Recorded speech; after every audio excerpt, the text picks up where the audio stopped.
Bem-vindos a mais uma edição do JR 15 Minutos, o podcast da Record que aprofunda as notícias que mexem com a nossa vida. O presidente francês Emmanuel Macron está em visita de Estado ao Brasil. Depois de uma passagem pela Guiana Francesa, território ultramarino da França, que faz fronteira com o Brasil na altura do Amapá, ele desembarca no Pará. De lá, Macron tem paradas previstas em Itaguaí, no Rio de Janeiro, São Paulo e Brasília. Segundo o comunicado da Embaixada da França, a visita se concentrará em 3 áreas principais: questões estratégicas, cooperação em relação aos principais desafios globais, principalmente a mudança climática, e relações econômicas. Para entender a importância dessa visita e seus possíveis desdobramentos para os 2 países, o JR 15 Minutos recebe Carolina Pavese, professora de Relações Internacionais da Escola Superior de Propaganda e Marketing e especialista em Europa. Muito bem-vinda ao nosso podcast, professora Carolina. Olá, Celso, é um prazer estar aqui com vocês hoje. Quem nos acompanha nessa entrevista é Luiz Fara Monteiro, repórter e apresentador da Record. Fara, Emmanuel Macron terá pelo menos 3 encontros com o presidente Lula durante essa visita. É isso mesmo, Celso. Olá você, professora Carolina, obrigado pela presença. A agenda do presidente francês prevê que o presidente Lula recebe Macron em Belém e se reúne com ele a bordo de um barco em direção à ilha de Combu, também no Pará. Além disso, os 2 presidentes se encontram em Itaguaí, no Rio de Janeiro, e em Brasília, para uma reunião bilateral, seguida de almoço e homenagem a Macron. Professora, o fato de ser uma visita de Estado inclui esse tipo de evento mais formal em que o presidente convidado recebe uma homenagem. A chamada visita de Estado é mais importante que uma visita oficial comum? Qual a diferença entre as duas? Olha, Luiz, essa visita de Estado, por justamente levar inclusive um outro nome, ela destaca a relevância simbólica que quer se atribuir a esse momento, até porque essa é a primeira vez que Macron visita o Brasil e se encontra com o presidente da República formalmente, né? Lembrando que o Macron assumiu a presidência da França em 2017, foi reeleito em 2022 e até hoje, 2024, ele não havia comparecido à América Latina e não havia feito uma visita ao Brasil. Então, essa visita de Estado vem não só com status elevado na diplomacia, mas como também para suprir esse longo silêncio da presença de um presidente francês em solo brasileiro. Professora, abrir a visita ao Brasil com o desembarque no Pará, que vai sediar a Cúpula Mundial do Clima, a COP30, em 2025, é uma forma de demonstrar aí a importância da questão das mudanças climáticas para a França? Exato, Celso. Essa visita, começando pelo Belém do Pará, ela primeiro vem numa questão, inclusive geográfica, como você citou. Macron estava na Guiana Francesa, então ele já estava na região amazônica. Lembrando que a Guiana Francesa é território da França e que tem parte do território amazônico também. Então, discutir as questões relacionadas à floresta amazônica e às questões climáticas em Belém do Pará é importante não só para uma agenda de política externa da França, que enfatiza a questão climática como uma de suas prioridades, como também para uma questão de política doméstica da França, considerando a presença da Guiana na região. Nesse sentido, também é importante a gente destacar que o ano que vem ocorrerá a COP, essa conferência das partes, o maior evento de alto nível político sobre mudanças climáticas, e será justamente em Belém do Pará. Então, também esse encontro em Belém é simbólico para afirmar um compromisso, inclusive das partes, em trabalhar conjuntamente para se avançar uma agenda do clima na iminência da COP no Brasil no ano que vem. Agora, um outro fato simbólico sobre a importância da questão ambiental é a entrega da principal honraria francesa, a Legião de Honra, para o cacique Raoni, liderança do povo caiapó. É uma forma de demonstrar apoio à luta dos indígenas brasileiros pelo direito às suas terras? Olha, é uma forma de demonstrar esse apoio, sim, de sinalizar um reconhecimento. O que a gente tem visto é que nessa agenda do clima tem se questionado muito a presença ou a pauta de povos originários nessas discussões, e aí principalmente em se tratando da Amazônia, uma ausência de protagonismo das comunidades ribeirinhas e das comunidades indígenas nessa agenda, então simboliza essa intenção, mas é um exercício muito de diplomacia, né, Celso? A gente sabe que atrás da questão da agenda do clima tem uma corrida muito grande, inclusive por energia, energias limpas e uma nova forma de se trabalhar a economia sustentável que vai um pouco na contramão de práticas de sustentabilidade nessa região. Professora, a França sempre destaca temas ambientais, mas muitas vezes o país é acusado de usar a questão ambiental como justificativa para medidas protecionistas no comércio internacional. Esse é o caso naquele que talvez seja o assunto mais importante dessa visita, o fechamento do acordo de comércio entre o Mercosul e a União Europeia. Eu cobri o encontro do G20 ano passado em Nova Delhi, na Índia. O presidente Lula se reuniu com Macron e com Ursula von der Leyen, a presidente da Comissão Europeia, em que eles diziam que queriam fechar o acordo, mas encontravam algumas resistências, e o presidente disse: bom, isso é um problema político de vocês, que a França, que a União Europeia precisam resolver. Parece que até agora, pouco a pouco, se avançou nessa questão do acordo de comércio entre o Mercosul e a União Europeia, né, professora? Exato, Luiz. Pouco se avançou, esse acordo se encontra estagnado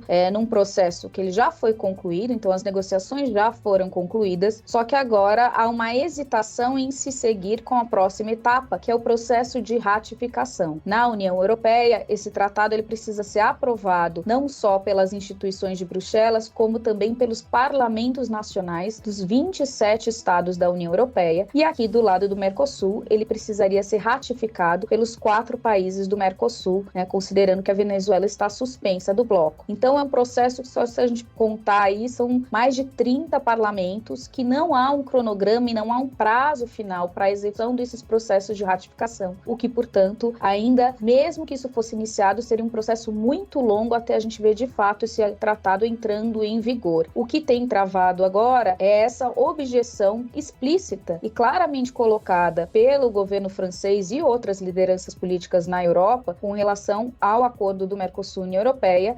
fazendo-se valer de críticas a um impacto potencialmente negativo que esse acordo traria para a sustentabilidade no Mercosul, principalmente na Amazônia e principalmente no Brasil, mas também muito ancorado numa resistência de alguns grupos de interesse, e aí a gente destaca principalmente os agricultores e o agronegócio, à entrada em vigor desse acordo. Professor, ainda sobre o acordo Mercosul-União Europeia, a França é o único obstáculo para o fechamento desse acordo? A gente lembra que o presidente Lula tem uma relação de amizade com o presidente Macron, mas como se diz no comércio exterior, amizades, negócios à parte. Há formas de se fechar esse acordo sem o aval francês? Olha, Luiz, se especula, visto esse entrave, vamos lembrar que esse acordo ele levou 20 anos para ser negociado e ele foi concluído em 2019. Esse é um acordo que envolve cooperação, um capítulo político e um capítulo comercial. A gente fala muito do acordo pensando na parte do comércio, mas há ainda outros 2 lastros nesse acordo. Então, uma possibilidade é desacoplar essa parte de cooperação e política, que são áreas que na União Europeia são mais intergovernamentais, e deixar em separado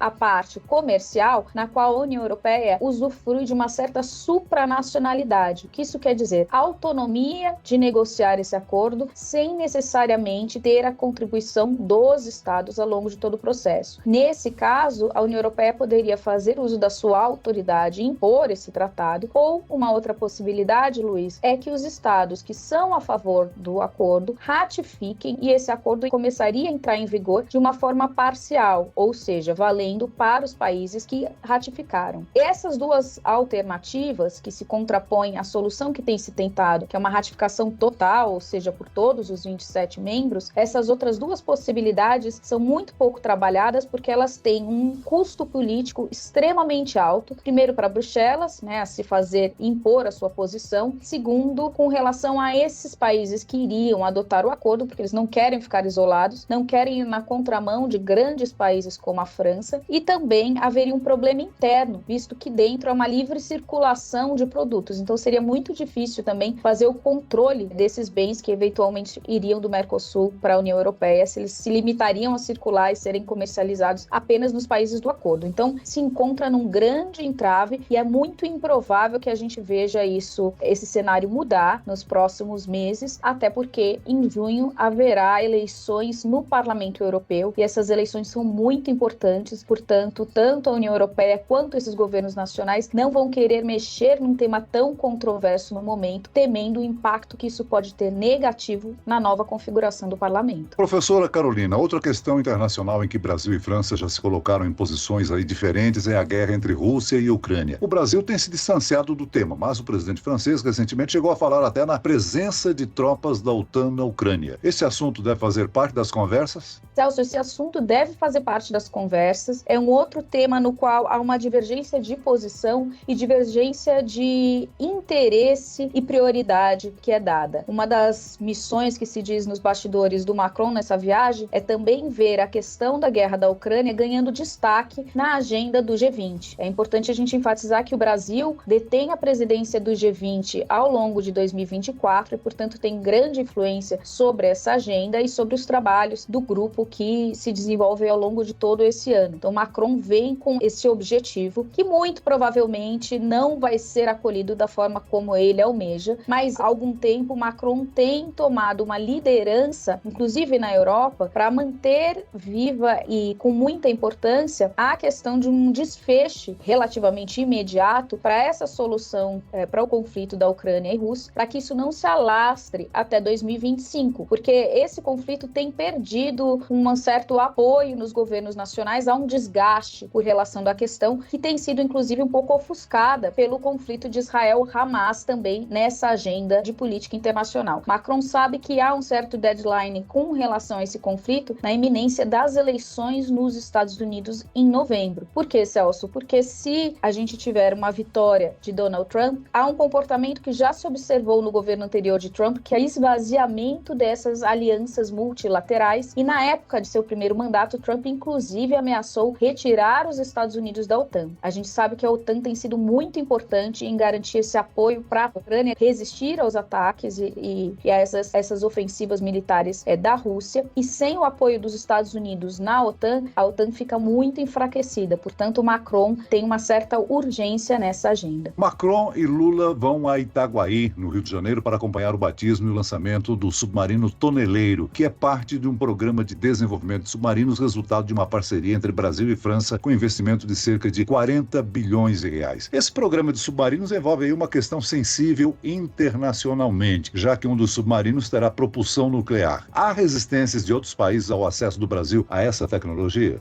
Olha, essa tecnologia é uma tecnologia considerada para usos de energia, né? Então é um submarino que faz uso da energia nuclear. Lembrando que a França é uma grande produtora de energia nuclear e não de forças nucleares. Há uma questão grande que percorre a agenda de energia, principalmente com relação aos impactos ambientais e os riscos que a energia nuclear traz para o meio ambiente. A gente pode lembrar, inclusive, do episódio recente de Fukushima, no Japão, como um caso mais exemplar desses riscos, né? Então há uma preocupação dentro dessa agenda. Inclusive, até o ano passado, a França estava se retraindo um pouco em se colocar como esse grande fornecedor de energia nuclear e dessas tecnologias, justamente porque isso vai na contramão de uma agenda de energia renovável, que é um dos grandes temas também dessa visita, Celso. Professora, o presidente francês também deve ir à Federação das Indústrias do Estado de São Paulo, a Fiesc. Existe espaço para o Brasil exportar mais produtos industriais para a França, além do que já exporta em termos de agropecuária? Olha, Luiz, a gente precisa colocar essa tua pergunta num contexto que é de uma desindustrialização da economia brasileira, que já vem acontecendo há algum tempo. Então, essa propulsão que o agro tem ganho e a queda de investimentos em pesquisa e desenvolvimento tem levado a uma retração da indústria no Brasil, que é algo muito problemático por si só. Nesse processo, a gente perde competitividade e, sendo a indústria francesa muito tecnológica e bem desenvolvida, o mercado que nós poderíamos potencialmente explorar acaba ficando mais comprometido. Mesmo assim, a gente tem grandes empresas brasileiras que atuam no mercado francês. E aí a gente destaca a Embraer, né, que vai nessa linha de indústria. A gente tem a WEG de motores, a questão da Gerdau. Então, para dar alguns exemplos aqui, além da Natura, e aí a gente entra com empresas de minério, como a Vale, a Petrobras. Então, há uma presença forte de algumas empresas que já são muito importantes no Brasil, na economia francesa, mas a nossa capacidade de explorar qualquer mercado em país industrializado tem sido muito comprometida por essa retração na nossa política industrial. Professora, a agenda do presidente francês prevê encontros também com personalidades brasileiras do mundo da cultura e do esporte. E, é claro, a França já teve muito mais influência sobre a cultura brasileira em outros séculos. O Brasil precisa redescobrir a França? Olha, Celso, essas relações elas são sempre importantes para fomentar esses vínculos, essas trocas, né? O Brasil redescobrir a França também redescobrir o Brasil. Há uma relação de proximidade cultural e há também uma certa afinidade, né? O Brasil deve se fazer valer à medida do do possível desse seu soft power, como a gente chama nas relações internacionais, que é justamente a nossa cultura que é tão atrativa para esses países como uma forma de ganhar mais popularidade. E essas visitas, elas também sempre geralmente acontecem no caso do Brasil com a França. Muito bem, nós chegamos ao fim desta edição do 15 Minutos. Eu quero aqui agradecer a participação de Carolina Pavese, professora de Relações Internacionais da ESPM e especialista em Europa. Muito obrigado, professora. Obrigada, Celso. Obrigada, Luiz. E até uma próxima. E agradeço também a presença de Luiz Fara Monteiro, repórter e apresentador da Record. Fara. Obrigado, Celso, pelo convite. Obrigado, professora, pelos esclarecimentos. Esse podcast contou com a produção de David Bezerra e dos estagiários Fernando Russo e Isabela Santos. Sonoplastia de Marcos Vinícius, coordenação de conteúdo, Edivaldo Nunes e Deni Almeida, direção editorial, Tiago Contreira, vice-presidente de jornalismo, Antônio Guerreiro. Você pode acompanhar o JR 15 Minutos no portal r7.com, nas redes sociais do Jornal da Record e nas principais plataformas de streaming. Eu, Celso Freitas, te aguardo no próximo episódio. Até amanhã.